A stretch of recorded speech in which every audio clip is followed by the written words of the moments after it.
have yet to determine your shooting guard this morning. How do you approach the backcourt? We're going to go with Nick Stauskas at 2. We'll continue to go with TJ. Sergio will be out. Robert will go at a 3, and Ersan Ilyasova will start at 4, and Joel Embiid will start again at 5. $1 million question, how do you plan to play your bigs tonight?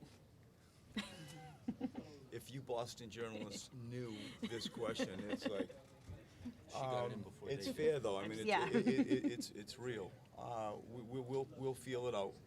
Everybody understands trying to play 3 bigs, is difficult. And I think that what we're learning, because we experiment a lot on purpose, we're very much still in our development stages. And we're very much trying to, judge pairings. We're now at a stage where you're, 33, 34 games in, you've seen different things. And, math is math, gut feel, coaches feel is obviously a very large part of what is working and what isn't. And so tonight we will field the game and sub accordingly.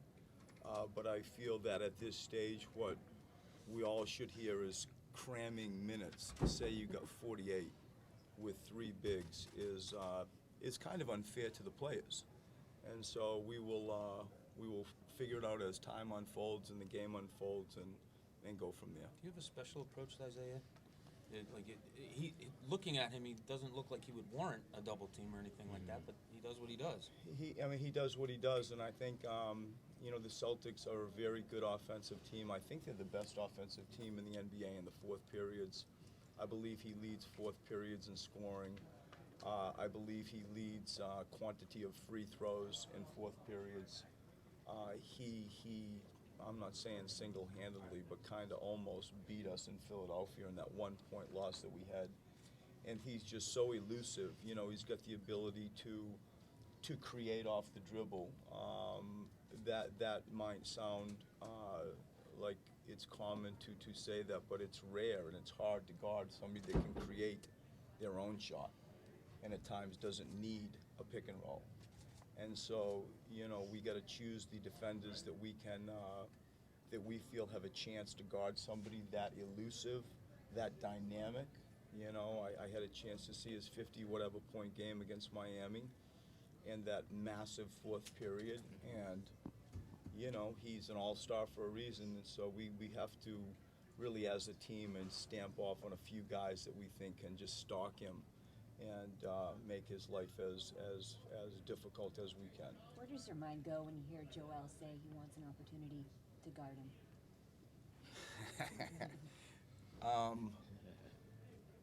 I think it's a reflection of how he sees himself. I think it's a reflection of an attitude that I appreciate. There is an inner confidence. There is a self-belief.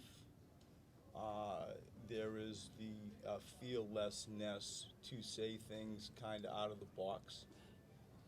He's a big personality type player.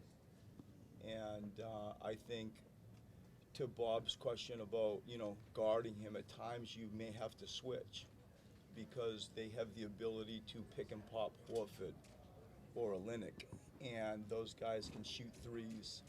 And, that's part of the challenge, guarding Isaiah in pick and rolls, where when you give him attention, they now have the ability to pick and pop guys that can shoot threes at a high percentage.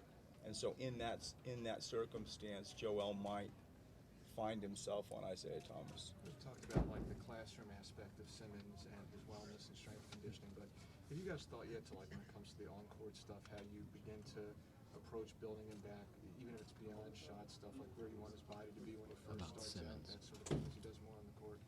I mean, I feel like the things that we're doing now are all pointed to return to play. His diet and his health and the progression of his fitness, his condition base is well planned. The education of what we are doing offensively and defensively has been moving along since early November in a classroom type format with me. I think that when it does come time for him to actually play the foundation on both sides, you know, physically, mentally, structurally. I think that it's being drip fed at a rate that will let him do that comfortably. You like to walk down to your bench during the game and kind of point things out in real time. Having been here on the road for the first time, what do you anticipate some of those teaching points to be with him tonight? I mean, they just sort of come up organically. They come up, you know, as the game unfolds, and it could be offense, it could be defense, it could be dealing with a referee, it could be situation. I think that it's hard to sort of, you know, pre-plan what you really want to point out. It just comes up, it's real time, you say it, you see it, and, you know, you communicate with him on those terms. Brett, you have a young team. Are there any special things you want your team to know about the history, Celtics, Sixers, and be able to appreciate that when they're here? I don't really go there. I think personally, you know, I'm reminded of it. I grew up in this part of the world, and you're always aware. You know, as a kid, you drove to games and saw this arena or the old arena a lot. You know, and the name of the Celtics means something, and so you just, I think, more aware personally. Coach, you brought New Orleans along from the beginning. Where is he at? I mean, how do you see his development? And I think he's coming along fine. You know, I think he's got a real bounce to his game. I think he's handling this situation well. I think he's doing very well. Jaylen Brown has understandably had an up and down rookie season. How difficult is it from the team's perspective? Going back to your time in San Antonio when you guys were a routine playoff team, how difficult is it to integrate a first-round pick into a team that's kind of already has things rolling and has a chemistry already built in? Well, I mean, I think it's just difficult in general. I think he's doing a very good job. Rashawn, do you come in like with a set? Is that again the feel of the game type thing as far as, you know, if it seems like the situation's right? Is there curiosity, excitement to see Rashawn back out there after a layoff for him, or still maybe too early? I think it's too early. I think with the situation with all of our bigs, you know, you really don't think about that as much. I'm more of the mindset of like trying to figure out with Joel and Jaleel as much as I am anything. I think Rashawn, you know, will get there. I think at this stage it's just the situation makes it a little bit difficult to think of him immediately.